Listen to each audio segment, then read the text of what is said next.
Alright, in today's video I'm going to be converting our Jeep Wrangler into a towed vehicle to pull behind our Class C RV. And there's a couple considerations you have to take in mind when you want to do this project. As always, I'm very budget minded, but I want it to be safe. So I've put together a pile of parts that I'm going to be installing that I think will not only be safe, but also won't break the bank. Depending on what state you live in, there's different laws regarding how much your towed vehicle can weigh before it needs some sort of auxiliary braking system. And it is the law and it is required. Most states it's around 3,000 or 4,000 pounds. Here in Ohio it's a little bit less than that, but it doesn't matter because I'm going to be adding the braking system to my Wrangler. And the Wrangler is over the weight that would be required in most states anyway. So for my tow bar, I just went with, I won't call it generic, but a relatively inexpensive tow setup, because the nice thing about attaching to a Jeep, especially with an aftermarket bumper like this, is there's no real expensive adapter plates or tow setup that's really necessary. A simple setup like this, which costs under $100, will be more than enough. And what I'll be doing today is custom mounting the plates on the front of this bumper that allow this to attach to the back of the RV. For my braking setup, I went with a ReadyBrake, and it is a all manual system. There's no electronics, no hydraulics, and sometimes simpler can be better, and I've heard a lot of good things about this product. So it comes with the ReadyBrake adapter. This hooks onto the RV into the hitch, and then all this part right here gets installed into the Jeep. Once again, there really are no electronics, just a light that you can mount on the dash in your camper to show you when it's activated. Separate but going along with it is this Breakaway device, the ReadyBrake RS500, and this is a similar product, and this is also required in most states. That way, if your tow chains and your hitch fail, this will apply the brakes on the towed vehicle, bringing it to a stop. That way you don't cause an accident and send it careening off the side of the road. So the first thing I'm going to be doing is installing the tow bar brackets onto the front of the Jeep. Basically, for this tow bar, the minimum requirements are that it be at least 24 inches apart, and it can be farther than that, but it needs to be a minimum of 24 inches apart, each bracket on the front, and it needs to be level within 5 degrees. So not a whole lot of requirements there. All we'll do is hold the brackets up to the bumper, mark our holes, drill our holes, and then the brackets that go on this side are meant to just be bolted onto the front of the vehicle. We will try to get as close to the frame mounts, which are behind here, as possible. And I looked into just finding a way to mount it to these D-ring holes here, but that would require a lot more work. And I actually want to still have the use of these for some tow chains.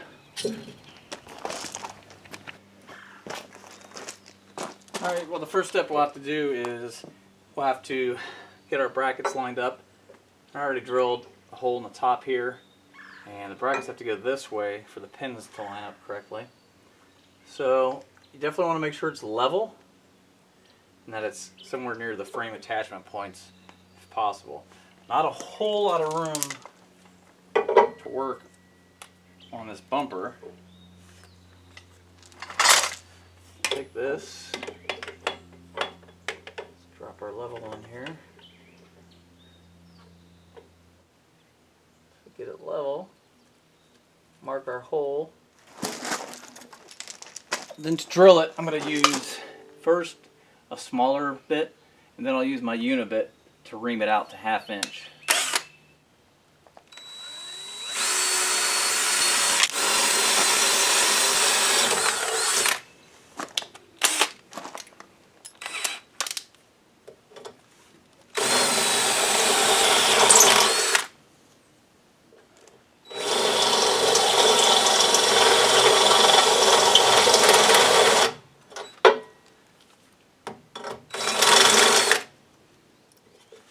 nice and cleaned up with shaving.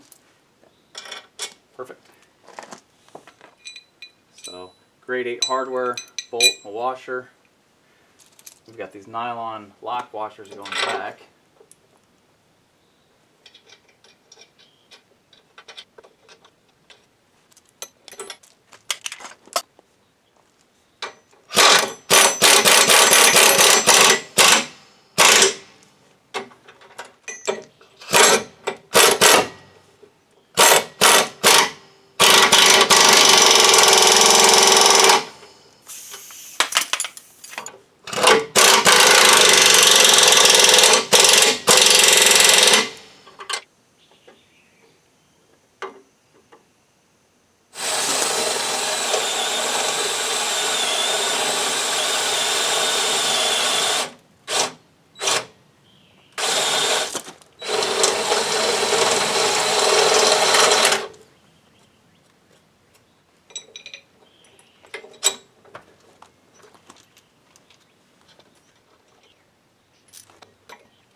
Alright, now the front brackets are bolted on. Go ahead and kind of test fit this. You can see it's got these pins here. That's what holds it. The quick connect pins hold it to the front end.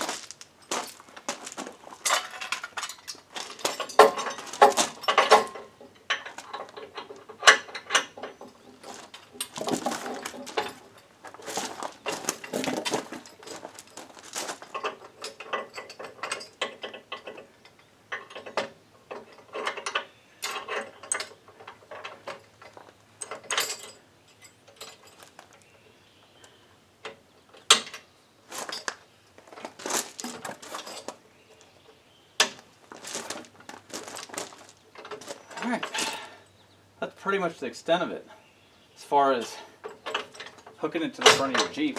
Now all I need to do is center these bolts here and tighten them down real good. And then we'll tighten down all this hardware here. That way our angle's set. Besides that, that allows the Jeep to kind of roll on those pins as you go over bumps in the road.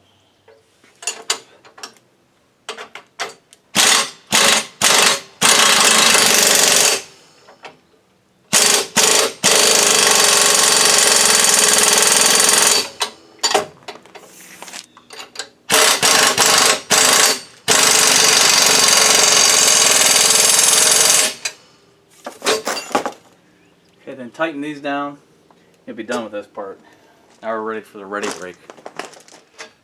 Alright, so now I'm going to install the ReadyBrake, and this isn't going to be an installation tutorial. There actually are other videos on YouTube. I'll put a link to those below. You can go to www.readybrake.com or search for it on YouTube to find some specific videos. But it's relatively straightforward. The key is drilling a hole here in your bumper, a place for the cable to come through, and then you have to run it into the driver's compartment right above the brake pedal, and there's a aircraft cable that actually connects around the brake pedal, and then it's a mechanical action, so when you stop hard it actually pulls the cable and applies the brakes on the vehicle. Alright, first step is to drill 1/8 pilot hole right behind the brake pedal. This is really easy on a Jeep.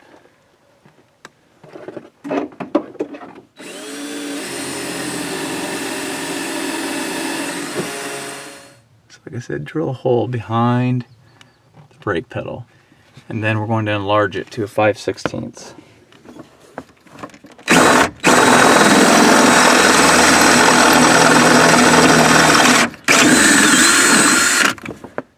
now I've got that opened up to 5/16. Next step is to slide the cable into the conduit. We're going to remove the nut here,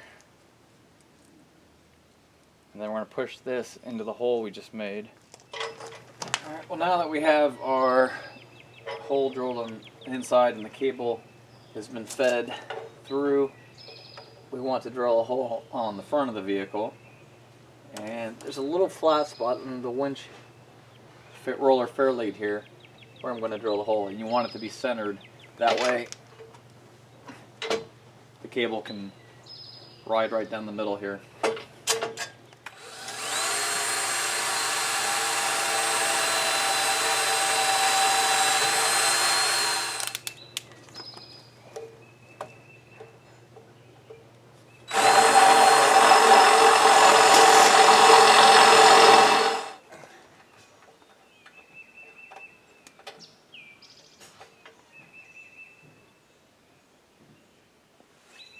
It's going to go through like that. I've got this cable routed through here. So what I'm going to do now is secure with good high quality zip ties. I'm going to secure the cable along the frame all the way up to the front. That way I can get an exact size before I cut this off.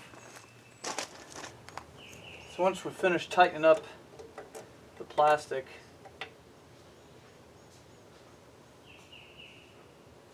nut up here, I've got my cable installed. I cut it off right behind the bumper and pushed it into the back of the nylon fitting. That's cut off. Now I need to feed the cable all the way through until I get into the passenger compartment. And we're just going to push the cable all the way through until it touches right here, like that. And as you can see, the cable has pushed through to the inside here. And then we're going to feed it around the back of the brake cable here and use one of the supplied clamps to clamp it to the brake pedal.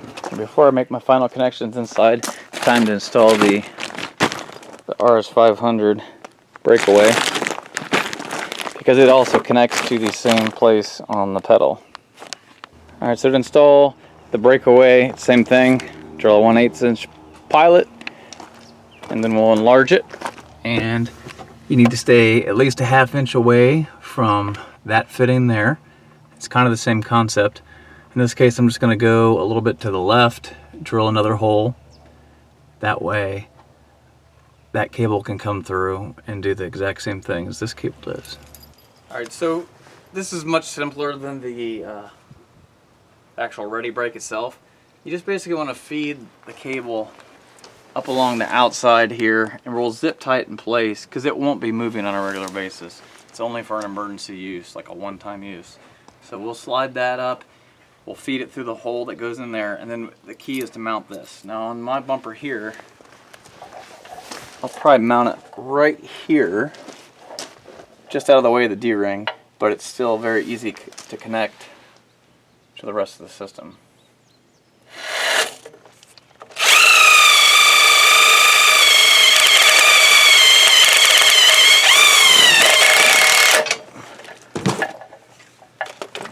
Alright, so basically how this works is if your vehicle breaks away, this is connected to the frame of your RV. If your vehicle breaks away, this thing pulls, which yanks your brake pedal down, and it cannot go, but once it's pulled, it's a one-way, it can't go back, so it locks your brake on. To release it, you can come down here and press the button behind here, and then pull the cable back through. There's a greasable fitting on here. It says to grease it a couple times a year just to keep water out from inside of the unit here.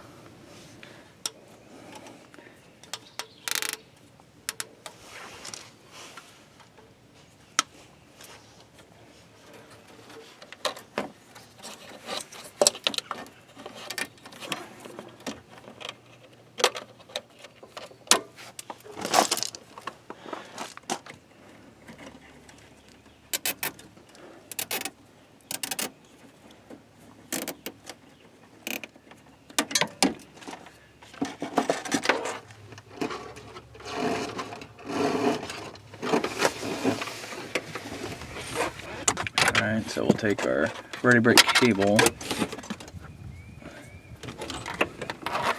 feed it through here like this.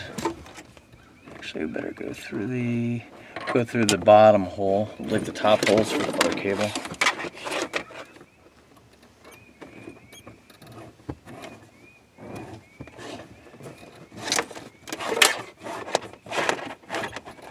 Alright, and on this one you want to make sure all the slack is out of the cable. That way as soon as it starts to pull, it will yank the cable. This one will leave a little slack. Go like that with it. Just zip tying that around the cable up there.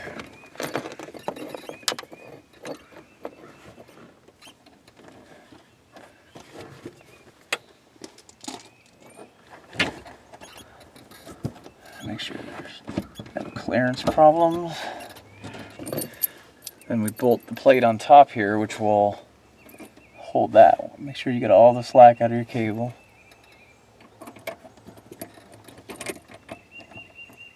Alright, so on your ReadyBrake cable, you want no slack at all. You just want it to be nice and tight, but not so tight. Check and make sure your brake lights aren't on. You don't want to make sure that when it's in its resting position, it's not pulling on the brake pedal. And then the Breakaway, you want some slack on it. That way it can just go with the flow. And then when, well, hopefully never, if the day comes where it needs to be activated, this will pull tight and most likely just snap the zip tie and pull the brake pedal down. So you can see what happens when you press the brake pedal.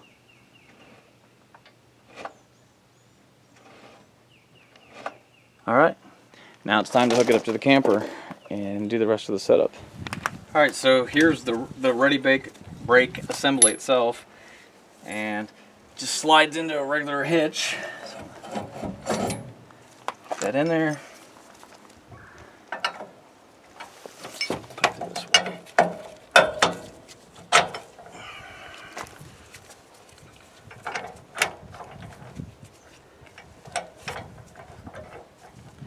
Then take our 2-inch receiver and stick it in here. I'm assuming that I'm going to have to flip the ball around for this setup to put it higher. Alright, let's try this again now that we got it flipped around.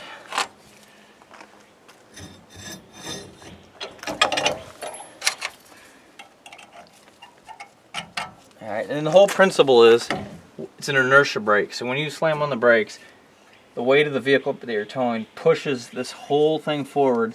It slides on this, which then pulls this little lever, which will tug on the cable to stop the vehicle. Very simple, but works very well.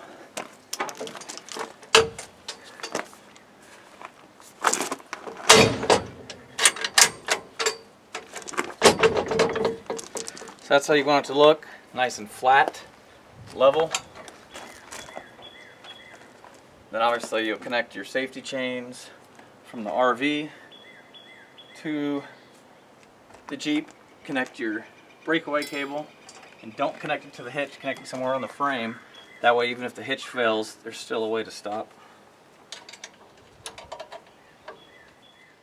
Then your wiring solution, there's multiple options for wiring the brake lights to go with your RV. I went with a little bit of a simpler solution. You just have magnetic lights that will go on the metal rear bumper of the RV. Then this cable will run down the top of the Jeep and plug into the brake light cable of the RV. Key is when you're towing like this, you have to have the steering wheel unlocked. So on the Wrangler, you turn the key forward 1 notch and then the electronics come on, but it unlocks the steering wheel.